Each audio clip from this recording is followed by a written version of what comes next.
Prime Minister se Manipur mi ahumdagi asigumba khoi unrest situation sigi matang da wasi ingang ngangana lerak khraba matungda khoi pam da pathodo haitare naked fera det ama khaki matang da mangna parliament house ki mamang da pong mising da phongdok ki ba wafam ama adugi matung August tha da pangthok ki ba parliament mifam da mamang sahi gi August tha da pangthok ki adugi mifam du da adugi det tian normane adudoi da Prime Minister na maki 90 minutes ki speech some people kanda adai da Manipur gi matek kharan yaw ki ba aduga haribo matang ani sida Prime Minister na wangangi aduga Assam Tribune na masagi interview se lawu matam se sida atamna hangakpa question ama da khoi Prime Minister na yamna hainingna kumbra natraga hainingdana kumbra haibu ma si wang sina su dum taki hojik mana wang se hanga matungda amuksu hai will you like to comment on that hai si matang da haining brai na hange wangang brai na hange masina tai di ma hanadagi hona wasi ingang ngang da lakpanina ngasi si adu mana si wang si lakpaganda kari comment pininge na amuksu hajilakpasina tai di masi adum hanagi mongduda adumak wangang dana lehigadra na comment amta pirawedra haibigi chingnabadasu ngasagi Assam Tribune da lei haina magi question kuhangsina adum mami tai adu hojik Prime Minister haibasi da Amit Shah na Manipur da me kunma panda lakhi aduga 15 times I civil society organization yauna stakeholders singan wari sakhi in palli aduga Manipur ki situation se hojikti phagale Manipur sarkar amadi khoi India government na magi matam sana intervention taugiba amasung Manipur sarkar hona jaba adugi matungina hojik firam se phagale e haina mana palle aduga central government na si matang da su khoi mating pinanaba honaduna lairi dakar liba khudi maximating pini na haire aduga relief amasung rehabilitation gi matang da su khoi tawhom thokpa hek harakpaga apamba du pigani na haibi ofam se lairi adu sumaina fondore adu masi hana wa sungal nangdina lerambadagi wa kitang ngakpa haisimadi kitang phaba saina mani haina lobu yai aduga hai khribu wafam sina Manipur gi issue si lochimba yabagi modadi leitena thamjage Manipur gi issue ji Prime Minister na one sungang nangdan lakhiba sigi maram adum nainawa miyamna sanglaba 11 months naina duna lakhibani adubu madugi pakhum bi phangmangam khidabani madugi adumaina miyamna pendabasi phondoknarga leinge charakta sigi interview sigi report si amu lakbasina miyamda kitang di wanghangba haure kaina adugi wakhalama leibidi male adu masi irang si haurakliba tawriba mawong matawsi yeragadi masidi thoyokna Prime Minister gi speech si peningai oideon lowi hojik oiriba mikal maya se naksila kansida nongmai kap lepkhiba maruina masi ekoida angakpa makak Manipur gi miyamda angakpa makak oiduna leiribani masina taklibadi lalasi khoi remote control na tawba lan amra haibagi wangsi Manipur miyam gi puning da hangdun ta lakrabani adu madugi pa wangsi su madugi pakhum moina handak lan lepak pa asina mar kan masi mayek sengdorak badang uri masigi lan si lepani gumatam lepanba aduga hawuninga matamda hawhanba yabagi lan amara haibagi chingnabase Manipur miyam da hojiti phawre madugi pakhum si tamna lakpagumba amasu oin uri aduga amu yeri se mikal matung sida asumak sigi lansi nemdagi gadra natraga amu khana lansi hawro haibana I ingit ama pira kanda amu hor kaduri haibagi chingnabase miyam da duba hajuk su leiri masina aikoida hojik penthok pa yadaba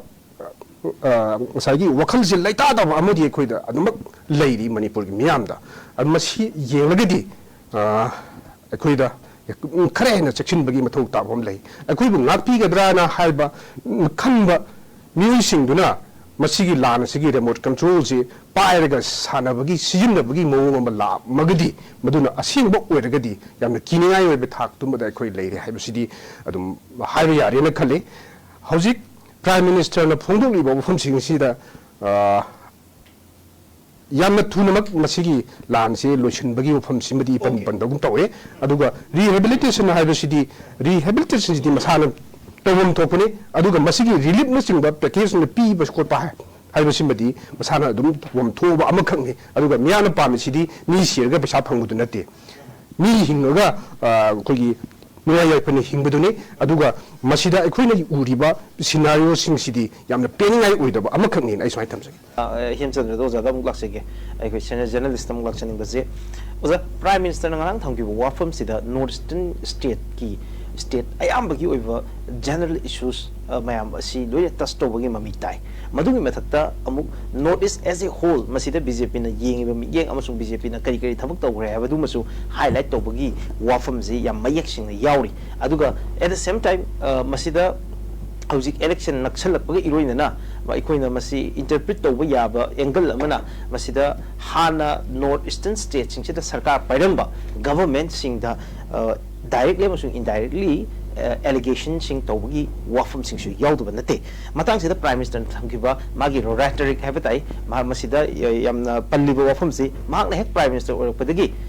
ꯃꯍꯥꯛꯅ north east ꯆꯠꯄ ꯚꯤꯖꯤꯠꯁꯤ 70 times ꯁꯨꯔꯦ ꯍꯥꯏꯕꯅꯤ ꯃꯁꯤ ꯏꯟꯗꯤꯌꯥꯒꯤ ꯃꯍꯥꯛ ꯅꯠꯇꯕ ꯑꯇꯣꯞꯄ prime minister ꯑꯄꯨꯟꯕ ꯄ꯭ꯔꯥꯏꯝ ꯃꯤꯅꯤꯁꯇꯔꯁꯦ ꯄꯨꯟꯁꯤꯜꯂꯒꯁꯨ ꯃꯗꯨꯗꯒꯤ ꯃꯍꯥꯛ ꯃꯊꯟꯇꯅ ꯆꯠꯄ ꯅꯣꯔꯠ ꯏꯁꯇ ꯆꯠꯄ ꯃꯁꯤꯡꯁꯤꯅ ꯍꯦꯜꯂꯤ ꯍꯥꯏꯕ ꯋꯥꯐꯝ ꯑꯃ ꯌꯥꯎꯔꯤ ꯃꯁꯤꯒꯤ ꯃꯊꯛꯇ ꯃꯍꯥꯛꯅ ꯍꯦꯛ ꯄ꯭ꯔꯥꯏꯝ ꯃꯤꯅꯤꯁꯇꯔ ꯑꯣꯏꯔꯛꯄꯗꯒꯤ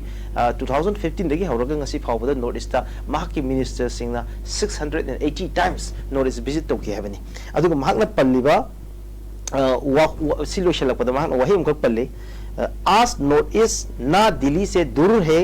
और ना दिल से दूर है हौजिक नॉर्थ ईस्ट से दिल्ली दगी याम लाप्त्रे अमसुंग थमोई दगी याम लाप्त्रे वही मतंग सिदा प्राइम मिनिस्टर ना नॉर्थ ईस्ट पु यामना नुक्सीबा मियेंग अमा येंगबा हाइबसिदा मणिपुर सु यावदोइनि मसिगी प्राइम मिनिस्टर थमिबा मागी वाफम सि कमाइना इंटरप्रेट तौबे नुक्सीबिरगा मी सम सिलिसिने करिनो सिन हंनिंगैसि माना मोदी ने याम नुक्सीबिरी बीजेपी ने याम नुक्सीबिरी ना अखोगी स्वागी अखोगी लुचिंगबा सिंगसु अदुम हाय बीजेपी ने नॉर्थ ईस्ट याम नुक्सीबी मणिपुर वखन याम नुक्सीबी हे हायबा मसी याम वाबा हाइतारे अदा मोइना अदु याम नुक्सीबिरगा मणिपुर दा था तरामाथुई हेना हाना सुनबगी इरांग थोहनबा मी चानी हेना सियनबसिबु मसिबु नुक्सीबी खुदम लोसिबु अदा हायरगदी मसी अदुम यम हाइनिंगतबा हाइनिंगदि अजुम हायरगा खोगी रिएक्शन से हेक्ता लाई मसिगी नुवाइतबम जु लै हौजिक मसिगी सिहल्लिबा थोहल्लिबा लान असि हानदी मिसअंडरस्टैंडिंग ओइरमबा याय हाइना पानरमबदु हौजिकति मसिदी मिसअंडरस्टैंडिंग सुनत नत्रे मसिदी थवैना थोहनबा खोगी वॉर गेम अमदौना खोई उरे हौजिकति मसिदनेबा अखोइदि याम नुवाइत्रिसिदि करिगी मखोइना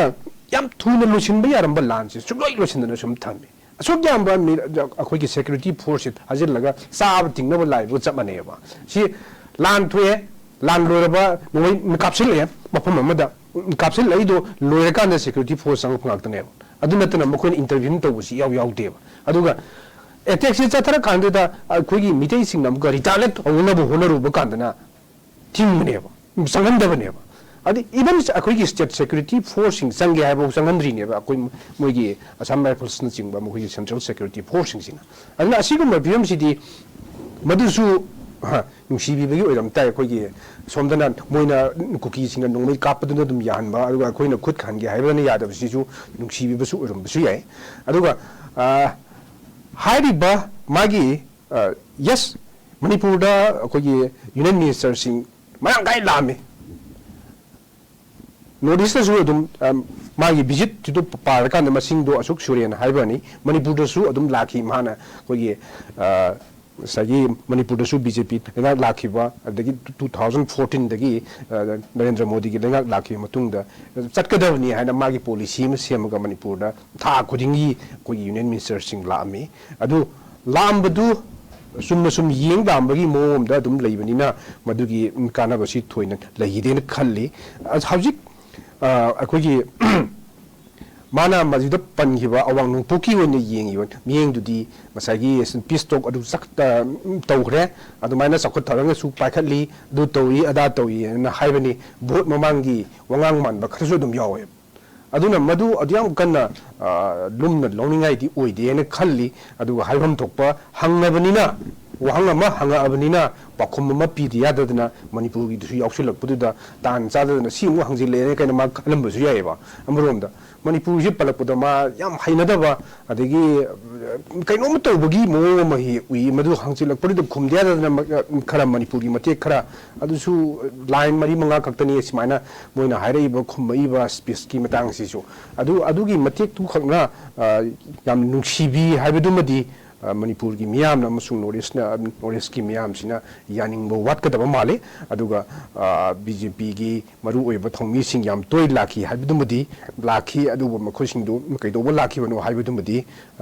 haju phawa dum samnari aduga mukhoina lamaga mifam khara pangtho maga mi khara unaramaga hangi wangaktani aduga si phawgi unadi lakchning bazi prime minister na thamgiba yam maru oiba wafam amana Northeastern States si insurgency amasung infiltration amasung institutional neglect si matam sang na lerakpagi puwari yama lay habani matang sida institutional neglect haribazi government ki miyeng dagi layriba institution mayam asi semkat sagapidaba infrastructure bu oire tongan film mayam si madugi wafam amadi yam chawna yauri masigi matang sida prime minister ki magi yam haisingba wahi gi rhetoric amasida sijinabada muka magna matam amada abandon tawga leramba aidu hunduga tharamba mafam se hausikti abundant oire pukayim oire habani hunduga tharamba se hausikti pukayim oire habasi da magna pallibasi 5 lakh crore north east invest tawgre habagi madugi evidence amsu putoi masi da matang sida hana sarkar paramiba tongan government sing haitai atop political party ki government sing du da nakoina na ekhoi let's talk about what from me yawi haidana masi lawya abra aduga live election gi mami tabra kamai yongbe uzo adu le ngai haisagi badu maji mikhal gi man wangang khra yawi na aduni adubu hoi mikhal nina mukoi su bhot yawtradi yaroi domnina bhoto mai palak tragadi yaroi domnina madugi damakta khra haiba simdi masana tai ayu su hairu bai adubu maduna kadai bhabu chumino haibadumadi koi si adum naina ningai di oiri hauji hariba wafamsing aduni mahakna haribasi koi insurgency gi matang adagi koi matam sangna mamangi lengak sina neglect tawdina lakpi gre haidana adum haribasi adum tai mahakta natna adugi mangdo leramba koi keno nasu chief secretary mekana su masigi matangda koi manipur gi matang si koina soi gi yam lei kaina phongdo pasu lei aduga madu phongdo khre haidana madugi damakta chapchana thabuk paikhalak pra haibudumadi paikhalakte adagi mana hojik haribadu sagi administrative haibane kai no mana palli ma'am suko institutional neglect mane asigumba mayam su palli infiltration sisu moi leire khangna akogi sum yengsin mo watkibani ada border fencing gi matang sim su manipur gi miyam nam tam sang gi mayang gi lauduna lakra matung da handat irang se tholo matung da norris whole norris akogi fencing torani hana phongdorakpani majigi mamang da di kari haini indiana akogi northeast akogi musanari basidi only magi geopolitics ki miyeng amada sum sana bodong ubam chu lei bakoina masai Myanmar da bakoina Myanmar si maru pang oina bo hona ba Manipur gi lalhob sing tragana Northeast ki lalhob sing Myanmar da lei sing ge takthok pa yana bo hona ba Myanmar gi mating amuk pang ba Myanmar da lei ba koi gi kari haini lalhob sing si da su adum mating piba man ba mong khara dum lei ba training su pi gum to wa da to wa sum lei ba sidi makoi gi politics tu gi sagi foreign policy haitare admain tawdana kadra akogi phabo su malan ba amuk su khut thingjen ba thingmer su malan ba maru pang su malan ba yele ba su oina su sigim bagi wona ma sum sana ba sta awang bukse sum yaw leibinin loye ba iti adu handaki conflict si su manipur da thoiba hala suna bagi oiri ba pigam masim maksu masisu yam choba khut ama yaw bagi mami tabadong na hojikti madu mai sum sengdor padong na uri ba masidane ba koina yamna nuai hawdri sidi masin khangna makoina sum yengdro laikiba adu mi asu yamna sengki sineba akoida yamna tungda yamna semgatpada waraga do tha am khakne masida lariba koi sokchin griba sen thungi phibam adagi ꯃꯔꯨꯑꯣꯏꯅ ꯑꯩꯈꯣꯏꯒꯤ ꯂꯥꯟꯖꯦꯟ ꯑꯗꯨꯝ ꯂꯩꯔꯤꯕ ꯃꯌꯥꯝꯁꯤ ꯔꯤꯍꯦꯕꯤꯂꯤꯇꯦꯠ ꯇꯧꯅꯕ ꯍꯣꯠꯅꯕ ꯀꯥꯟꯗ ꯃꯇꯝ ꯆꯪꯒꯗꯧꯕ ꯃꯁꯤꯁꯨ ꯀꯔꯝ ꯀꯥꯟꯗ ꯍꯟꯕ ꯌꯥꯗꯣꯏꯅꯣꯁꯨ ꯍꯥꯏꯕ ꯉꯝꯗꯕ ꯑꯗꯨꯒ ꯁꯦꯟ ꯊꯨꯝꯒꯤ ꯐꯤꯕꯝꯁꯤ ꯅꯦꯛꯁ ꯃꯁꯤꯗꯤ ꯖꯦꯅꯦꯔꯦꯁꯟ ꯑꯃꯒꯤ ꯆꯥꯡꯗ ꯁꯣꯏꯗꯅꯃꯛꯀꯤ ꯆꯪꯒꯅꯦꯕ ꯃꯁꯤꯒꯤ ꯃꯦꯟꯈꯠꯅꯕ ꯍꯣꯠꯅꯔꯛꯄ ꯀꯥꯟꯗꯗꯤ ꯑꯗꯨꯅ ꯑꯁꯤꯒꯨꯝꯕ ꯐꯤꯕꯝꯁꯤ ꯎꯔꯀꯥꯟꯗꯗꯤ ꯑꯩꯈꯣꯏꯒꯤ ꯁꯦꯟꯇꯔꯅ ꯅꯠꯇ꯭ꯔꯒ ꯃꯣꯗꯤ ꯒꯕꯔꯟꯃꯦꯟꯠꯅ ꯃꯅꯤꯄꯨꯔꯕꯨ ꯌꯥꯝ ꯅꯨꯡꯁꯤꯕꯤꯔꯦ ꯍꯥꯏꯕꯁꯤꯗꯤ ꯃꯁꯤꯒꯤ ꯃꯤꯠꯌꯦꯡꯁꯤ ꯃꯁꯤꯗꯤ ꯆꯨꯝꯅ ꯁꯨꯝ ꯄꯪꯍꯥꯏ ꯍꯥꯏꯕꯗꯨꯗꯤ ꯌꯥꯏ ꯑꯗꯨꯒ ꯃꯤꯠꯅ ꯎꯕꯗꯗꯤ ꯊꯣꯏꯗꯣꯛꯅ ꯎꯕ ꯐꯪꯗꯦꯅ ꯑꯩ ꯁꯨꯃꯥꯏꯅ ꯊꯝꯖꯩ.